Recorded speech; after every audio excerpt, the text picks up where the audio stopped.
हमारी महिला नेत्रियां इस मुद्दे पर ज़्यादा प्रखर होती हैं, तो आज ये हमने तय किया कि हम में से कोई भी सहज नहीं हो पाया जब से ये वीडियो हम लोगों ने देखा। पुरुष हो या महिला, बात महिला पुरुष की नहीं है, बात मानवता की है, बात भारतीयता की है। प्रधानमंत्री जी भी तब बोले जब उनके ट्रोल्स तक पिघल गए। ये इतनी भयावह घटना थी कि भारतीय जनता पार्टी के ट्रोल्स जब पिघलने लगे तब मोदी जी को लगा कि अब उन्हें कुछ बोलना चाहिए, और बोलते हुए भी अपनी मंशा उन्होंने स्पष्ट कर दी। बात मणिपुर की, लेकिन अपने ट्रोल्स को इशारा कर दिया कि राजस्थान और छत्तीसगढ़ की दिशा में अब बात करना शुरू करी, और कल से आपने देखा उन्होंने शुरू की भी। माफ़ कीजिएगा प्रधानमंत्री जी, न राजस्थान के मुख्यमंत्री अशोक गहलोत जी, न छत्तीसगढ़ के मुख्यमंत्री भूपेश बघेल जी इतने निर्लज हैं कि इस तरह की कायराना बात वो करेंगे। घंटों में गिरफ्तारियां होती हैं इन दोनों राज्यों में।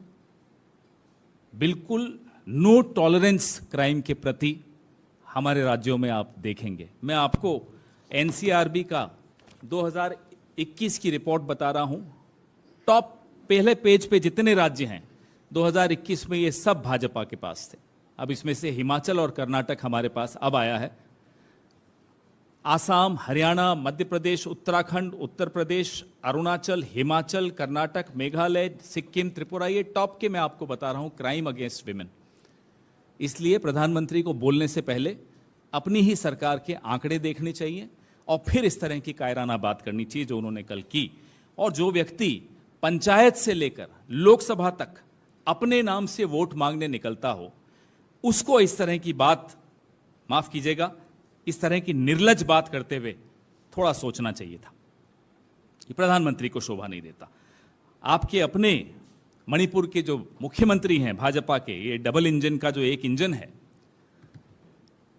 उनकी जो टिप्पणी आई वो और चौंका देने वाली थी कि ऐसे तो सैकड़ों किस्से हुए हैं हमारे यहां, तो ऐसे सैकड़ों वारदातें हुई हैं, इसीलिए इंटरनेट बंद कर दिया था। आप सोचिए साथियों, एक वायरल वीडियो ने स्मृति ईरानी को याद दिला दिया कि वो महिला और बाल कल्याण मंत्री हैं। एक वायरल वीडियो ने ट्रोल्स को पिघला दिया, प्रधानमंत्री को बोलने पर मजबूर किया, भले जिन्होंने 36 सेकंड बोला हो और भले ही उसमें भी वो राजनीति खेल गए हो, लेकिन एक वायरल वीडियो क्या क्या कर सकता है। आप सोचिए जिस दिन ये मीडिया प्रधानमंत्री को आईना दिखाना शुरू कर देगा, इस सरकार को आईना दिखाना शुरू कर देगा, आप सोचिए क्या होने वाला है। हम तो उस दिन की इंतजार कर रहे हैं। वाजपेयी जी ने 2002 में इन्हें राजधर्म का स्मरण दिलाया था। आज इन्हें फिर से राजधर्म का स्मरण हम दिलाते हैं। इनके मुख्यमंत्री को राजधर्म का स्मरण इन्हें दिलाना चाहिए। और इनकी राज्यपाल, आज उनका इंटरव्यू में देख रहा था, राज्यपाल अब जाकर डीजीपी को की खिंचाई कर रही हैं। साहब, ये पीस कमेटी की चेयरपर्सन है राज्यपाल। She is the chairperson of the peace committee of Manipur. अब जाकर एक वायरल वीडियो के पश्चात राज्यपाल का जमीर जागा। राज्यपाल अब कह रही हैं कि डीजीपी ने गलत किया।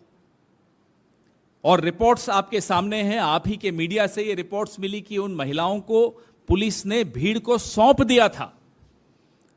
राज्यपाल महोदया, तब आपने क्यों नहीं डीजीपी को तलब किया? 4 मई, जैसा कि तिवारी जी बता रहे थे भी आपको, 4 मई से 19 जुलाई तक जमीर सोया हुआ था आपका। प्रधानमंत्री को मालूम नहीं था? अगर मालूम नहीं था तो किस तरह के प्रधानमंत्री हैं आप? और मालूम था फिर भी चुप रहे, तो फिर पूछता हूं मैं आपसे, किस तरह के प्रधानमंत्री हैं आप? दोनों ही स्थितियों में आप ये जवाब दीजिए, क्या इस देश को ऐसा प्रधानमंत्री चाहिए? आइए नेशनल कमीशन ऑफ विमेन पर, राष्ट्रीय महिला आयोग पर, जो विरोधी दल को तुरंत मिनटों में नोटिस देती हैं, उनके पास 2 शिकायतें गई मणिपुर की इस वारदात की। 2 शिकायतों के बाद भी एक्नॉलेजमेंट नहीं गई, पावती तक नहीं दी। रेखा शर्मा जी जो है वहां की चेयरपर्सन, उन्होंने एक विदेश से गई, एक देश से गई, लेकिन शिकायतों पर कोई कार्रवाई नहीं हुई। ये तीसरा राजधर्म का मैं आपको उदाहरण दे रहा हूं। अगर किसी ने राजधर्म का यहां पालन किया तो विपक्ष ने किया। राहुल गांधी अगर वहां जाकर खड़े हो सकते थे तो क्या नरेंद्र मोदी नहीं जा सकते थे? वोट मांगने तो चले जाते हैं। जब आप वोट मांगने जा सकते हो, पूरी लफ्फाजी करते हो वहां जाकर, वहां आप क्या खड़े होकर लोगों को जुड़ने की अपील नहीं कर सकते थे? और you don't have the confidence that you have any moral authority left. आपको लगता ही नहीं है आपके पास कोई नैतिक बल बचा है कि आप इस तरह की अपील कर सकें।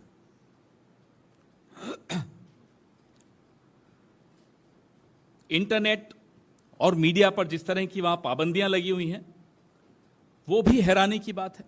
अब अगर इस देश को उम्मीद किसी से है तो माननीय राष्ट्रपति जी द्रौपदी मुर्मू जी से है, जिन्होंने संघर्ष का रास्ता तय करके यहां तक पहुंची, इस मुकाम तक पहुंची। आप, कम से कम आपसे यह उम्मीद है राष्ट्रपति जी कि आप अपनी जो संविधान में निहित आपकी जो शक्तियां हैं उनका उपयोग करिए, और ऐसी सरकार जो मणिपुर में है,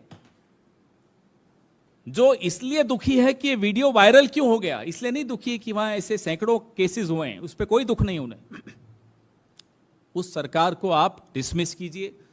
जैसा कि तिवारी जी ने कहा, हमारी जो मांग है वो बड़ी स्पष्ट है।